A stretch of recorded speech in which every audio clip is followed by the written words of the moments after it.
next guest. My next guest, you all know, she's one of the stars of Dynasty, has written her autobiography called Past Imperfect. And later this year, she'll be starring in an NBC movie called The Cartier Affair. Would you welcome Miss Joan Collins?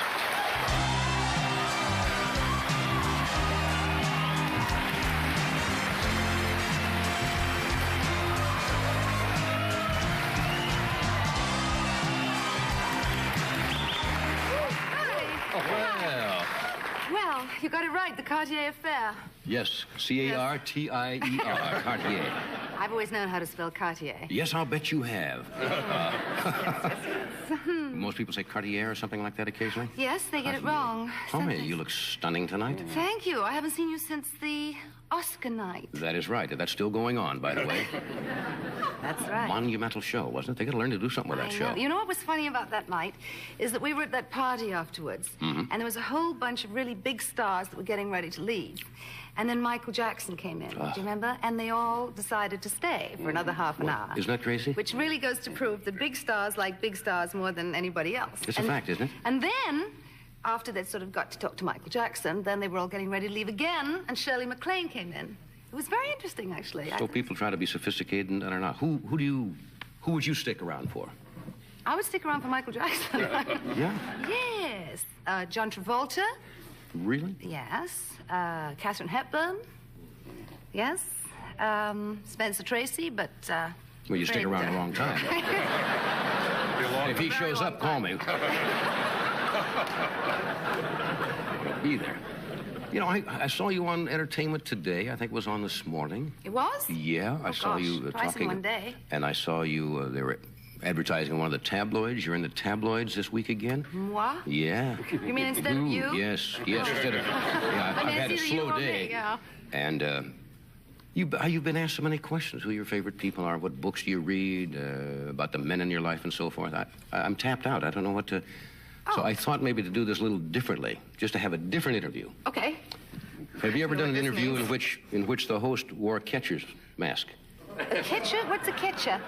This is a catcher's mask. Oh, a catcher. How do you spell that? This might just to mess make my it different. hair. Just hold it up. Just hold it up. Don't Yes. put it on your hair. Yeah. And we just talk like this for a while. Okay. What do you do with these things? They remind me of a sort of... What do they used to put I don't those know what women... they remind you of. I'm afraid to ask. You know some interesting fellow if you're thinking what I'm thinking. They could be... Maybe that. One of It's a those... catcher's for a baseball game. Oh, a catcher. Sorry. Man, a catcher's man. Sorry, you sound so American, Johnny. Well, we don't have to do that. I don't want you to mush your hair. They're very interesting. I've never actually watched football. It's not one of my favorite sports. This is baseball. Oh, sorry. Well, I'm more into other kinds of sports than that. You're into, well, you could probably explain cricket, which I have never been able to understand, although I've been to England many times. I do not understand the game whatsoever. I don't either, actually, but it's a wonderful opportunity to sit on the lawn and have tea and wear a sort of nice frock. Watch those people doing all those, what do they call them, ducks and silly mid-outs and all those strange expressions that they use. I don't know. I used to play lacrosse. Have you ever played lacrosse? No, but one of my sons played it. Does he? Mm-hmm. With those sort of long sticks. When I was at school, we used to have to play all kinds of sportive things, which I used to hate because I wasn't at all sportive. And I used to run around in the playground, getting a bright red face and sort of my knickers falling down. And, well, that's what they call knickers, Yes.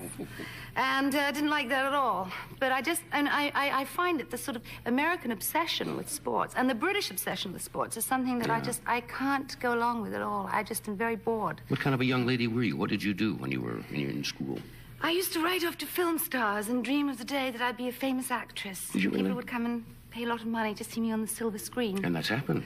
Well, they don't have to pay any money to see me. They just have to turn on Channel 7. Yeah. Oh, sorry. How's the book doing? That's all right. You can mention Channel 7. How's the book doing? You're rather frank in this. I haven't read it all, but you... Yeah, I left you out. Yeah.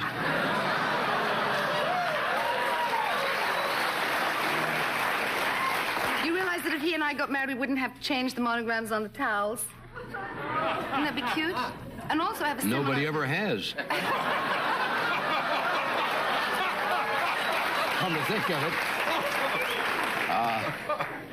Well, I see JC here. I love JC. Oh, that's you, right? Yes. That's you. I see. You know, there's a lot of very famous JCs. That is true. Starting with Jesus Christ. We were... There actually was a restaurant that was opened in London called JC's. Yeah? Yeah, it was opened by a boxer called John Conte. Because JC is apparently the most prolific initial that there is. I mean, there's more people who's called John and Jean and Jane and yeah, I would suppose Jennifer. that's true. Yeah, that's true. And the C for whatever it is. But the book is doing very well. The book is number 2, I'm happy to say. It's been for some time. And people are buying it and reading about it and all the good and bad things that I did. Yes, somebody told me that your mother wasn't particularly happy. Well, my mother is dead, but I think if she'd read the book, she would probably have realized that I turned out better than she had estimated, because she was always felt that I was going to come to a bad end, because I was a little bit wild for a while. Did you grow up in a disciplined... Did you grow up in a disciplined household? Yes, you see, I grew up in the 50s, and that was a time when young girls were supposed to behave, you know, extremely well and not do naughty things in any way at all. And my mother's mother was actually a Victorian. Right. So my mother's attitude towards life was based on Victorianism, which, as you know, was the most sort of prudish time in life. So I grew up... You didn't turn out that way, though. No, but it took me a long time. What do you mean? Well, it took me a long time to get over my prudishness. How old were you when you got over that? About 17. I mean, No, actually about 23 or 24. No, because I did grow up feeling that a young girl shouldn't let a man do anything to her that her wouldn't do to her mother. And my mother brought me up to believe that you didn't say any naughty words, and I didn't even... And, you know, I mean, when you look back on those kind of years, when you look back on that era, you didn't know all those words that began with F and S. I mean, you didn't hear them on television. You didn't read them in books. You still don't too much. Well, you do. Well, you do if you have cable. Well, that's true. That's true. Yeah, not in this.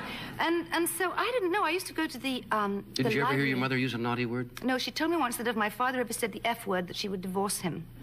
And she told me that. She was absolutely serious. She really was. Yeah, because I asked her once what it meant. I said, Mommy, what does it mean? Right. And she bashed my head against the wall. And you thought forever then it meant bashing your head against the wall. That can disturb you terribly when you use that again. You think it means bashing your head against the wall. And she said, I had told your father that if he ever used that word, that I would divorce him. She was So I Victorian, really wasn't she? thought it was a terrible thing, word. Is anyone that you write about in here resented any of the things that you have... Not revelations really. you've said? I've been quite kind to everybody. And the people that I've written about, the men that I've written about in the book, and the women and the heads of studios and whatever, I usually have told the truth, and I've tried to tell more anecdotes. Even though one of the reasons that I wrote the book, and I sort of concentrated a lot on the romantic side of the book, was because I feel that one of the most important things in life is, other than health and a roof over your head, is loving somebody, is having a relationship. And I think that that's what everybody is looking for. Yeah. And I think that's what everybody wants. Are you good at that? Yes, I'm very good at it. I've been very good at it lots of times. Yes, well, that's good as long as... And you've been very good at it for a long time. Yes, we've all been good at it. But it is important. That's true. I have to do this. Okay. And we'll be back. Stay where you are.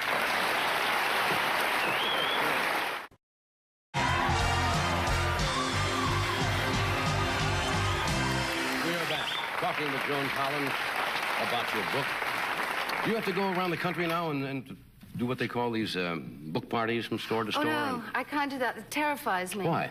Because I have a phobia about crowds. I get absolutely paranoid if I'm around a lot of people pushing and shoving. And so one of the things that I said about the book is I can't possibly go to any book signings or any public appearances because I get really nervous. That's one of my fears, to get into a room with a lot of people. Oh, I know. Now I've seen you. Yes. You don't look nervous. I back up and kind of sit in the corner. But I had somebody almost killed once when I was in a car when I was very young, and I was going to my first premiere, and I got into the car, and we were leaving. There was a bunch of fans screaming and yelling, and they were knocking in the window, and we were going along quite slowly, and they were screaming and screaming, and we were trying to get away from them. And what they'd done is that they had caught a girl in the back seat of the car, and they were dragging her along. And ever since then, anytime that I'm around a lot of people, I get sort of, I just don't like it. I can stand a lot of things, but not that. Yeah. Do you have any other phobias at all? Snakes. Why do you fear snakes? I don't know. There's something... I think most women do. I think it's probably something to do with... you know. It's the usual. I'm not scared of spiders, though, or mice or anything like that. I'm not mad about dogs. I mean, they sort of scare me. I was chased by a Pekingese once when I was 5. By a Pekingese? Yes. Well, it's a little teeny dog. But it doesn't matter. It yapped at my ankles, you know, gave me a few nips. Yeah. But I don't know. I don't think that I think for an actress, I'm pretty well balanced. Of course, you know that most of us are completely nuts. Yeah, do you feel that most people in the entertainment business are a little off-center, or the elevator doesn't go to the top floor? I think that to be in this business, it's very necessary to have your feet screwed firmly onto the ground and your head in the clouds. And I think that you've got to really not let the pressures and the difficulties that there is in this business go and affect you in any way. I think the main thing is to try and keep as level-headed as possible and realize that you may be here today and you could quite easily be gone tomorrow, but you could be back the day after. Which is, may not make any sense to you, but I'll have that on my tombstone, along with she had her cake and ate it, too. Yeah. Somebody told me when you were young, you considered yourself not attractive. No, I didn't. When I was really young, I went through that terrible stage of being the ugly duckling. Really? Yeah, because I had this really moon face and this sort of tiny little head and this stringy hair and these spots, and I had a checkered education. Yeah. Because I'd been to 13 schools, and I was never at a school long enough. Why'd you go to 13 schools? Because my parents, once I got expelled. What for? Smoking. Oh. And the rest of the time we were just... Yeah, no. The rest of the time I was moving around because of the war and because the bombs, and we would be evacuated to a place like Ilfracombe in Devon, or would be Bognor or Brighton. Then we'd come back when the bombs stopped dropping. That's right, you went through that as a child. Yeah, I went through that as a very young child. So, and I was very insecure about my intellectual capacities, and I didn't think that I thought I was really dumb. Yeah. And in fact I was. And I didn't think I knew anything, and I didn't think I could act, and I couldn't. And I came into the business when I was 16, and I was just a baby, and I didn't know what I was doing, and I was struggling around and trying to emote and trying to cry and thinking about my lines. I was a mess. God, I was really a mess. But a lot of girls are. Mess turned out very nice. Yeah. Well, it's years of psychoanalysis. Yeah, you've had all this tremendous success now in the past. I mean, tremendous exposure, on television. Overexposed. Gosh. No, I don't know. What's the No, David Letterman, I'm not doing your show. Why, did you have problems there or what? Did he say you were overexposed? He keeps on saying I'm overexposed, yes. So because of that, I'm not doing his show. Do you think you're overexposed? Well, I don't know. It depends what overexposed means. I mean, in a way, I think there's a tendency for people to get overexposed. But then if you're on episodic television every Wednesday night, then, you're overexposed. What I try to do is try to be different. I'd like to wear a blonde wig as Alexis. I'd like to come in sort of in Toreador pants and look different. But, they want that sort of Alexis Are you look. going to get out of the Slammer next year or what? Well, I have my get-out-of-jail-free card from my Monopoly game. Yeah. We'll be right back. Stay where you are.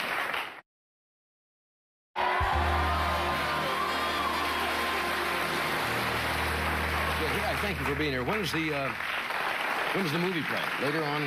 The movie's coming out in November. In November? Yes. Yeah. David Hasselhoff, he's wonderful. Yeah, you happy with it? I'm very happy with it. I'm playing comedy, which I love. Hey, good. Come back and see us, will you? Of course. I thank you for being here.